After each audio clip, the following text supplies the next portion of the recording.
Boya municipality.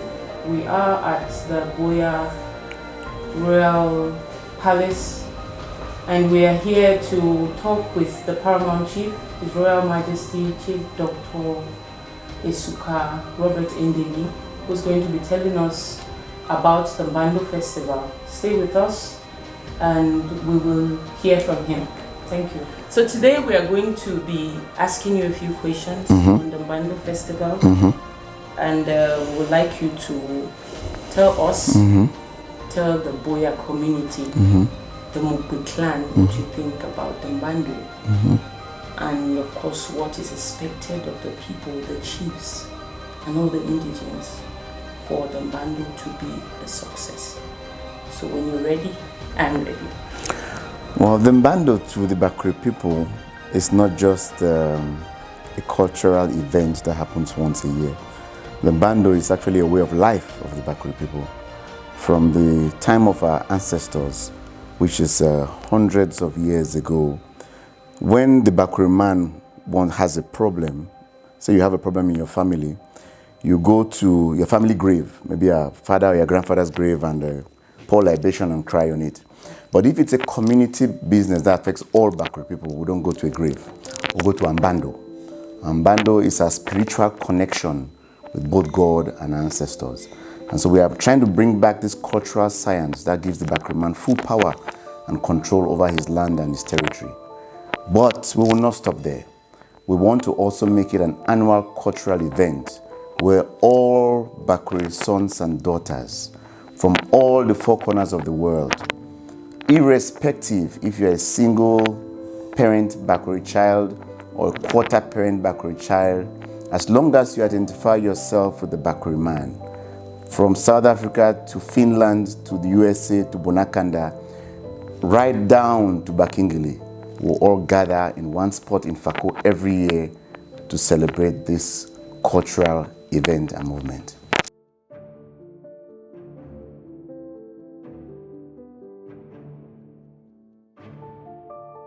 Can you tell us what the MBando Festival is all about?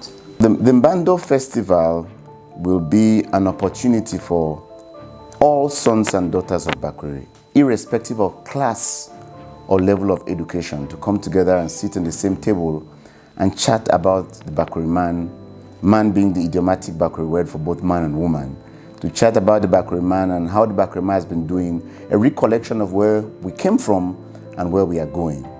You know, it's an opportunity for us to also tie in with our diaspora. We have a lot of our children in the diaspora, so this will be an opportunity for us to come and sit together.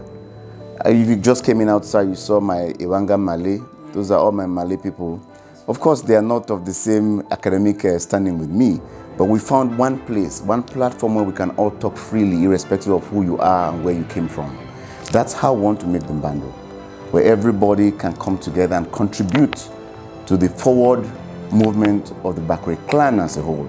And when I say Bakri clan, I'm using it in a very inclusive way, meaning that Isubus of Victoria, the Wovias of Botaland and Geme, and the Womboko people who are behind the mountain, I use that general umbrella term called Bakri for all these groups of people. Cutting the long story short, you're trying to let us know that it's not just going to be a festival. It's going to be a movement. Yes. It's something that's going to stand. It's not all about the festival and after the festival everybody leaves. Yes. It's going to be a memorable something that's going to last. Right. So the MBando is not just an event. The MBando is a full movement of its own. The MBando have permanent offices where even our children who are looking for employment go there and register. We have a database of all Bakri people and all Bakri children.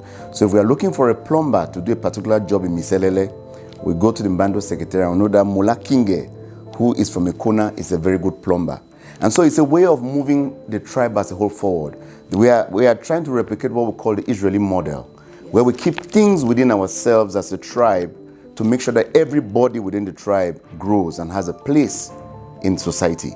We have this responsibility as the custodians of the culture to do that, because that's what my ancestors did. That is the MBando. The MBando is our own spiritual connection with each other. In different cultures, they have different ways they connect spiritually. But no matter whether you are in Germany or in Womboko or in Ifolofo, through Mbando, we'll be able to communicate with each other. It's like the umbilical cord of every Bakuri child. And so we want to bring this ancient science back. It's actually a science because it's mystical how it works. We want to bring this science back, and it involves a lot of mysticism. The mystical part, of course, I will not get you involved in it. Right. But in the other parts, which are available for everybody to see, every child to partake, we will. It's an oath that all of us are coming to take. I'll give you an example of how the Mbandu was used. Each village in Bakri culture has its own Mbandu. So like in Boya town here, we have our Mbandu, Ekona Lelu, they have their own Mbandu. But what my ancestors had wanted, and they had documented this, was for Mbandu that would tie all the Bakri villages together as one. So that if the Bakri man is speaking, we speak with one voice because we have one Mbandu. And the Mbandu could be both a shrine and also a cultural movement.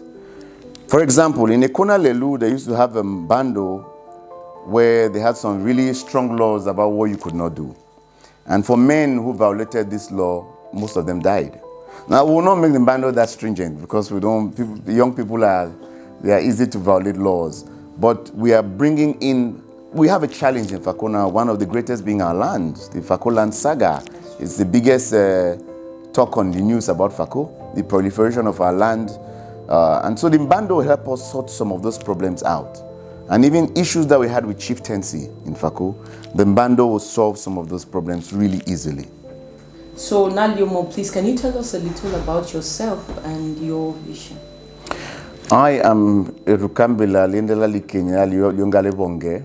I am the seventh monarch the seventh monarch, but the fifth of the Ndeli line generation, because the name Ndeli started with Libaba Ndeli, but before that, my grandfather Kwali Kenya didn't use the name Ndeli, and Lyongala Kenya didn't use the name Ndeli, but my great-great-grandfather started the name Ndeli. So I'm the fifth monarch, seventh monarch in Boya, and fifth in the Ndeli generation, so I'm Chief Ndeli the fifth. I went to school here in Boya. I did 3/4 of my schooling here in Boya, up to University of Boya, where I did a first degree and a master's degree there before I left for the US. In the US, I did another master's degree in software engineering and worked as a software engineer for like 17 years. And then I decided to go back to school, and I got a PhD in cybersecurity. I have a small family of 3 children, and they are still in the US, and I'm here. And now I'm back home to help move my tribe forward, to help contribute not just to my tribe, but to the country as a whole, to give my own contribution to move our generation and the entire tribe forward. Because I feel this is my purpose on earth. I feel this is why I was born. I was born to solve this particular problem for my people. And so my vision is not just to return the Mbandu, but also to build a multi-billion multipurpose center for the Bakri people. I have seen that done in other tribes, and we are one of the most affluent tribes in Cameroon because we are the ones who actually brought formal education through Mr. Joseph Merrick and Alfred Sika through the shores of Bimbia. So there's more we can do than we have already done. And I'm here to help my people so that we can all join hands together and bring that full potential that I think we have not even started to explore to its completion, to full circle. So this Mbandu thing is not just my thing, it's a thing for all Bakri people. And all the chiefs of FAKO gathered here in January in this same palace and agreed on the mission and agenda of the Mbandu. And they've all pledged to bring their villages together. See, right the way from Ngeme to Ndame to Dikolo to Bonabile to Bonangombe to Bakingili to Bonakanda, Ikonalelu, Okpango, Liroka, all the chiefs were here in this palace. And so we are bent on reviving our culture. And for now, they voted me as chairman of the steering committee to move that forward. I understand leadership is a relay race. At some point, I'll need to hand the baton to somebody. But I want to run so fast that the person taking the baton away from me will not have to run so fast because I've already covered most of the race. That's my mission. So please explain to us what the MBando Festival is and what its relevance to the Bakri community. So the MBando Festival itself will be an annual festival. This year, the chiefs have decided to set a timetable for it. It will be in December, the second week of December. This is an opportunity to meet and greet each other. It's an opportunity for us to sit on one table and discuss our challenges, but it's also an opportunity for people who have been working on the language. There are a number of dedicated people who have been working on improving the Bakri language. Just as English language itself is improving and expanding, that's why you have new words like selfie, to Google something. The Bakris, we are also working on expanding our language. There are things that were not in the Bakri vocabulary, like television, but now we have a name for television in the Bakri language. There are things like coronavirus. Was not in the Bakri language, but now we have a name for that. So it's an opportunity for the people who have been expanding the language to also come to us in that cultural festival. And they'll tell us new things they've done. They've expanded the dictionary of the Bakri man, they've created a diary, and the different directions in which they want to take the various languages. But it's not all about that. It's also a time for us to come and learn the depth of our tradition. There are things in our tradition that you don't know. There is a dance in Bakri called Maloa. There's only one village now that performs that Maloa dance, is Mabanja. And so a lot of children growing up not knowing Maloa. It's an opportunity for everybody to come and see Maloa dance and what it takes to become a member of that sect. There are different kind of things I cannot tell you which are a little mystical, but then there are other kinds of tradition. In Dikolo, in the Maibimbia people, they have a dance called Eseve that a lot of people don't know. It's an opportunity for them to come and showcase that dance in front of their own people on that day. Unlike in 20th May, where we go dance in front of people who are not our people, this will be an opportunity for us to do our things for ourselves to ourselves. We will sit on the same table and say, okay, we want to start a cultural library. When my late father, Samuel Mokamoro Babalendeli, the previous paramount chief, died, his ekoto that he wore, we want to put it in a place where young women like you can come and see, this was the crown that Chidi Babalendeli wore. How about Gevashus Belendeli, who died in 1982 and the mountain erupted? You don't know him. It's an opportunity for you to come and see the lianjo that he had in his hand when he died before the mountain started erupting. So we want to build a cultural library that will encompass everything. Mokowe, Morai, Likpenji, all those things that Bakri children of now don't know. Mba. We want to put all those things in a cultural library to show how the Bakri man lived. Now those things still exist, but they are not in one place. For you to see Mba, you have to go to Bukbango. Likpenji, you have to go to Onyamongo. But we want to put them all in one place where all our children can come and know who they are, where they come from, and where they are going to. So what does the Mbandu aim to achieve? That's a very good question. One, the Mbandu is trying to bring back our identity, who we are. The Bakri man, we had almost lost our identity. We're not sure who we were anymore. But the Mbandu is a reinforcement of that identity of who we are. And it's also an opportunity for all Bakri children to talk directly to their gods. Bakri have Baramote, who is a god of the mountain, we have Liengulang Manja. Because generally in Bakri mythology, Bakri people only have two directions in their compass, north and south. That's why Ekona Lelu and Ekona Mbenge. So we have the god of the mountain who is north and the god of the sea who is south.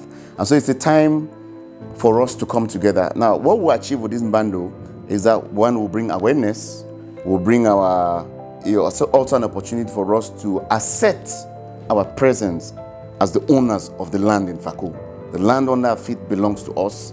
It's an opportunity for us to show our force as the people who own this land. Moreover, it's also an opportunity for us to create opportunities of connection with other tribes.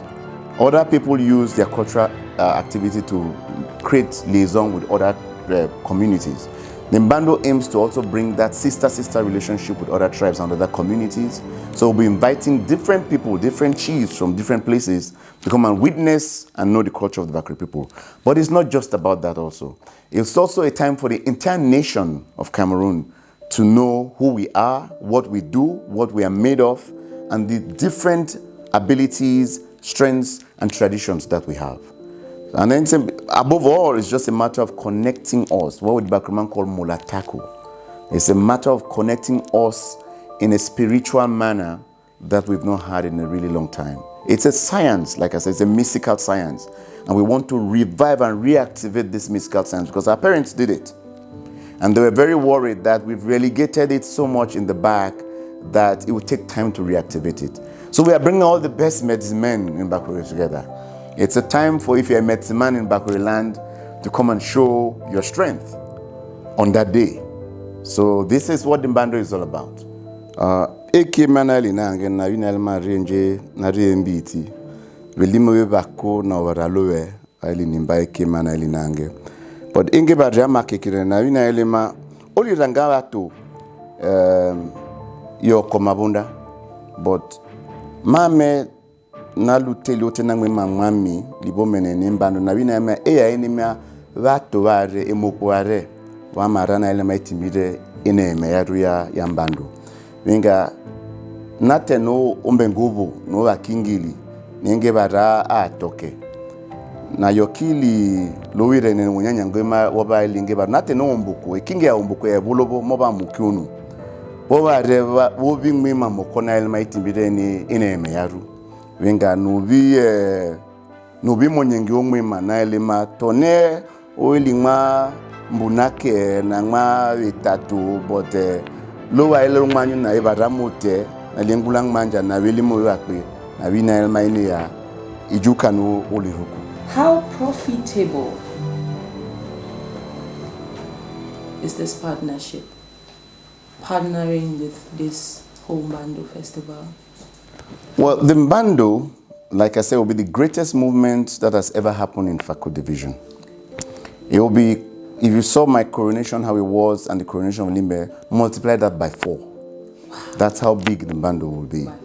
And so we are calling on all the stakeholders of our land, from the people who work in telecom and those who work in design of male and female fabric, to those who are even involved with the production of media, that this is a time for all of them to come and partner with us.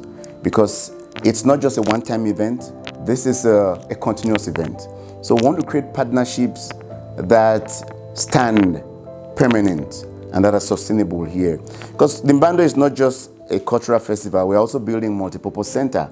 And I want people to come there and feel free to take certain sections of it and own naming rights for it, so that they make their presence permanently felt in FAKO division.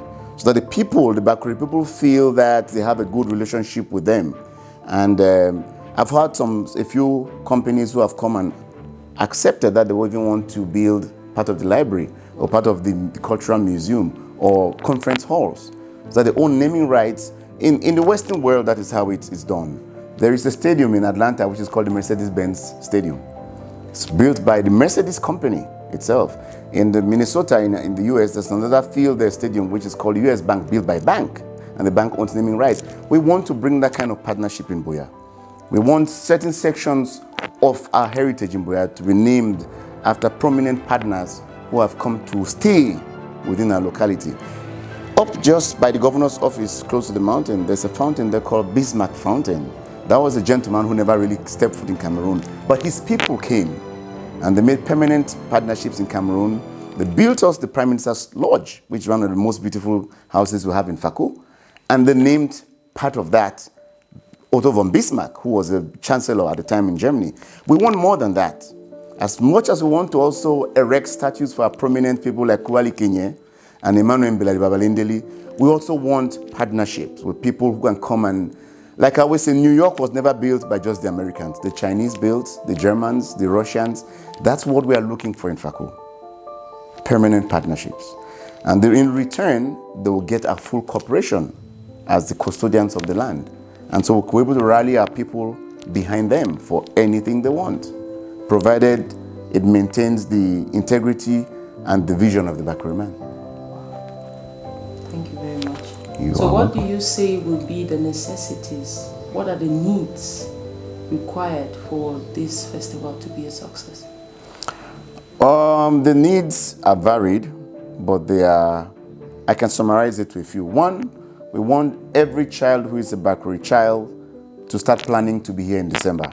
Start making your travel plans now. If you're in Bagante, or you're in Kusiri, or you're in Texas, or you're in South Africa, start making travel plans. The chiefs of FAKO have set a tentative date of the Mbandu for the second week of December. It will be a week-long event. We want every Bakuri child to be present. Secondly, we want all the local indigenes within FAKO to start organizing themselves into subdivisional groups and start planning on the Mbandu how to raise funds for this event. Because it's an event that we need to raise funds to also build a multipurpose center. We want a permanent structure that will be the center where we will erect statues for our prominent heroes in Bakri land. Our own place in our own land, we want it. And thirdly, the Bakri has a number of pillars, which is the wrestling, Werua, the Malay, Nganya, the core dances, then you have the Elongis, and then you have the traditional dances. I'm calling on all the Elongis in FAKO, every Bakri traditional group, choir, Mulongo Memeloke, Baya, to start galvanizing and start planning for this Mbandu. These are things we must all hold hands together to make this a success. It's like a relay race where if one person is down, the relay race actually loses. We all have to cross the finish line together as a team. We cannot let down. So I'm calling on every child who identifies himself with FAKO division, right from Motombolombo in Tiko to Holford, to Mongo, all the way down, all the way to Moyuka, to Babinga, Ekata Munyenge, to Mokuna Mokboya, Mokuna Mombenge. Start planning for the Mbandu. We are looking for a fabric. Some people are working for a common Bakri fabric that every Bakri child will wear on that day. And that will be a fabric for every activity that we do. When you wear it, that's our plan.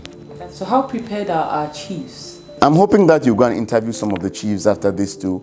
But we all met here, all the chiefs of FAKO. Like I said, all the four corners from Moyuka was here, Tiko subdivision was here, Limbe subdivision was here, and all the way behind the mountain, Bomboku. All the chiefs gathered here in January.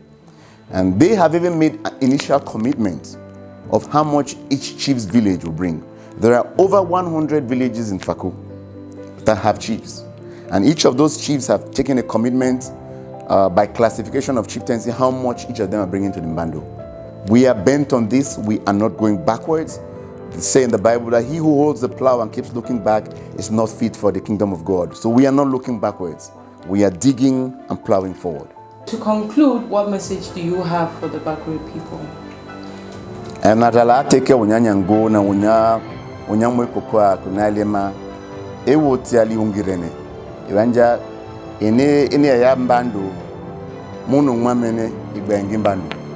Inga natala teke unyanyango na elema iwoti ala adangane lichakumene ene ya ne inge Mbandu iwe ya umananu ya rena lowe.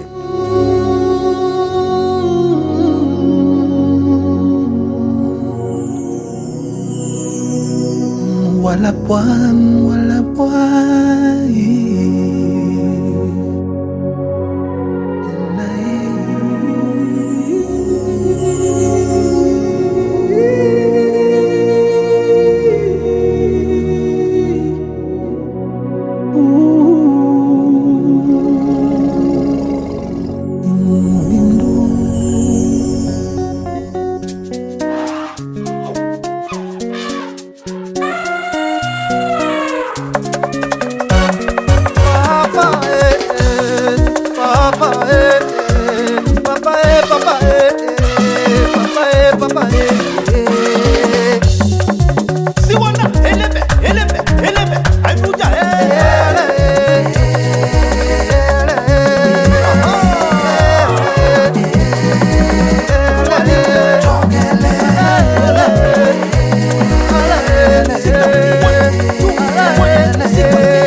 Wanda